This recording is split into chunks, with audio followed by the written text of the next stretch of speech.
नमस्कार मित्रांनो, पुन्हा एकदा स्वागत आहे माझ्या चॅनलवर. अरे लाईट गेली, काय झालं अचानक असे? पण बाकी घरांमध्ये तर लाईट चालू आहे, शेजारी वर्कशॉप सुद्धा चालू आहे. हे असं कसं काय झालं? असं पण तुमच्याबरोबर कधी झालं आहे का?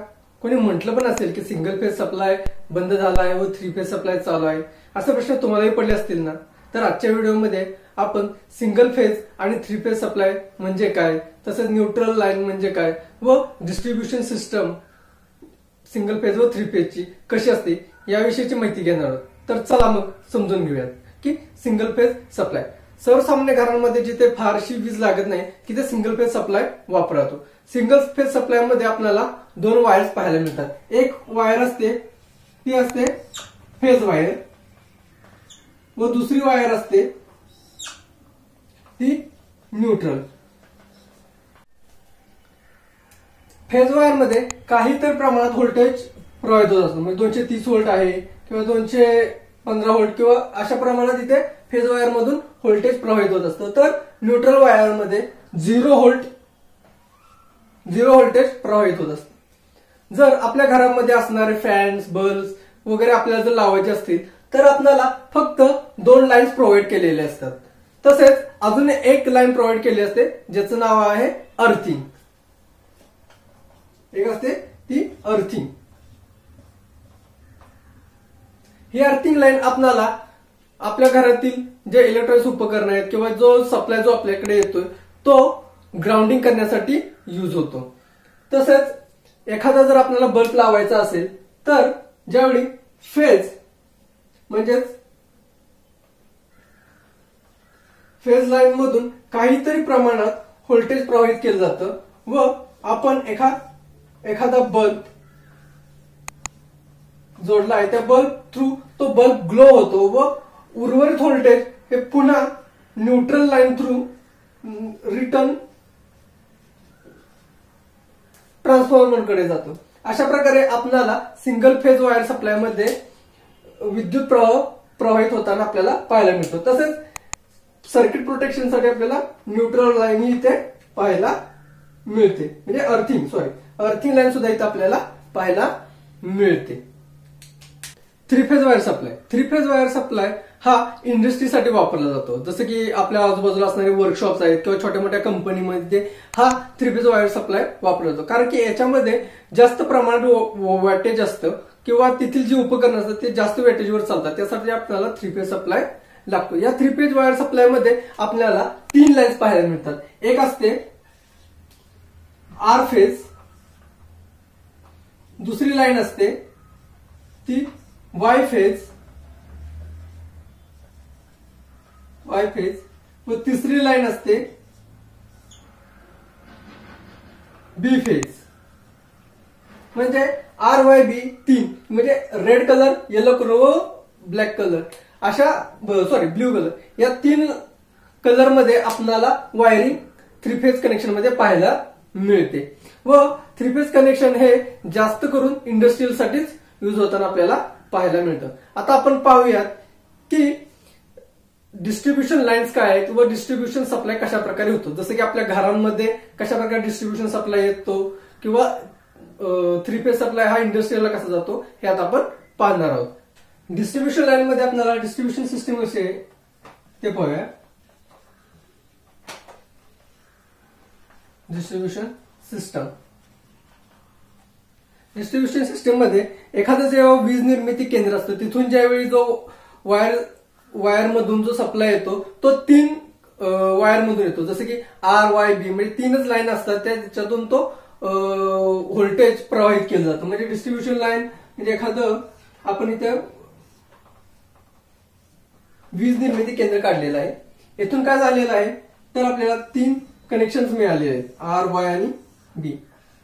हे कनेक्शन जास्त करून 11 किलो व्होल्ट किंवा 33 किलो व्होल्टचे असतात. याच्यामध्ये आपल्याला या सप्लायला 3 फेज 3 वायर सप्लाय असं म्हणतात. सेम त्यानंतर हा जो सप्लाय जिथे येतो त्या ठिकाणी एक ट्रान्सफॉर्मर बसवलेला असतो. हा ट्रान्सफॉर्मर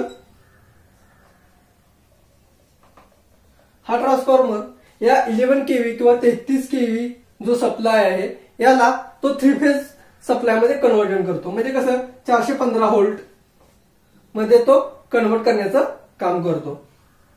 इथे आपल्याला 4 वायर्स पाहायला मिळतात. त्याच्यामधील पहिली आहे RYB आणि एक आहे ती न्यूट्रल लाईन. ही RYB इथे आपल्याला 11 केव्ही ची लाईन पाहायला मिळते. याच्यानंतर ज्यावेळी आपल्या घरांमध्ये, जसं की आता आपण व्हिडिओच्या सुरुवातीलाच म्हणलो की आपल्या अवतीभोवती असणारे जे खांब आहे, जे इलेक्ट्रिक पोल्स आहेत, ह्याच्यावरती कशा प्रकारे इलेक्ट्रिक लाईन डिस्ट्रीब्यूट होते हे इथं आपल्याला पाहायला मिळतं. हे आपल्याला एका ट्रान्सफॉर्मर मधून ज्यावेळी सप्लाय मिळतो तिथे आपल्याला अशा प्रकारे RYB अशा 3 वायर्स पाहायला मिळतात त्या पोलवरती. त्या पोल थ्रू एक न्यूट्रल लाईन ही आपल्याला तिथे पाहायला मिळते. ज्यावेळी आपल्या गावामध्ये भरपूर सारी घरं असतात, तिथे काय काय घरांना काय कशा पद्धतीने सिंगल फेज वायर सप्लाय केला जातो हे आता आपण पाहूया. आपण एक एक्झाम्पल म्हणून इथे होम 1 असं केलेलं आहे, इथे होम 2 व होम 3. तर याच्यामध्ये काय होतं की प्रत्येक घराला किंवा प्रत्येक होमला एक लाईन दिली जाते, ही फेज दिली जाते. प्रत्येक घराला एक फेज दिली जाते. अशा पद्धतीत एक फेज दिली जाते. व त्याचबरोबर जसं की आपण सिंगल फेज मध्ये काय म्हटलंय की एक फेज असते व एक न्यूट्रल लाईन असते, त्याच पद्धतीने आपल्याला एका ट्रान्सफॉर्मर मधून एक न्यूट्रल लाईन मिळते, ती प्रत्येक घराला पाठवली जाते. अशा पद्धतीने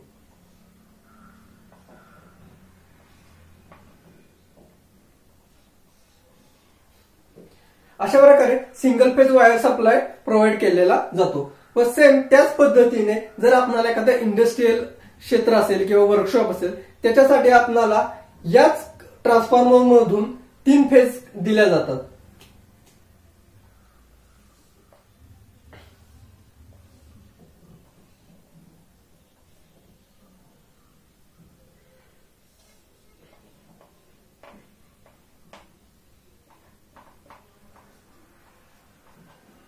थ्री फेज सप्लाय मध्ये न्यूट्रलची जास्त करून गरज लागत नाही, त्या कारण की तिथे एक कॉन्स्टंट सप्लाय हवा असतो. तरी सुद्धा न्यूट्रल लाईन तिथे ही प्रोव्हाइड केलेली पाहायला आपल्याला मिळते. अशा प्रकारे आपल्याला डिस्ट्रीब्युशन लाईन्स पाहायला मिळतात. तर जसं की व्हिडिओच्या आधी आपण बोललेलोच आहे की जर एखाद्या घरामध्ये लाईन आलेली नाही किंवा अचानकली व्होल्टेज ब्रेकडाऊन झालं, म्हणजे तिथली लाईट बंद झाली व बाकीच्या घरांमध्ये चालू आहे, तर अशा कंडिशनला काय होतं, तर सिंगल फेज जो सप्लाय म्हणजे ती आर फेज ही पूर्णपणे डिस्कनेक्ट झालेली आहे असं आपल्याला पाहायला मिळतं. पण 3 फेज सप्लाय तिथे कंटिन्युअसली चालू आहे, कारण की तिथे वाय फेज बी फेज हे दोन्ही येत असतात, त्याच्यामुळे तिथे तो सप्लाय कंटिन्युअसली रन होत असतो. अशा प्रकारे डिस्ट्रीब्युशन लाईन सिस्टम्स असतात व या पद्धतीत त्या वर्क होताना आपल्याला इथं पाहायला मिळतात. मित्रांनो, तुम्हाला हा व्हिडिओ कसा वाटला? आवडले असेल माझ्या चॅनलला लाईक करा, शेअर करा आणि सबस्क्राईब करायला विसरू नका, जेणेकरून तुम्हाला मी असेच नवनवीन व्हिडिओ तुमच्यासमोर घेऊन येत जाईन. धन्यवाद.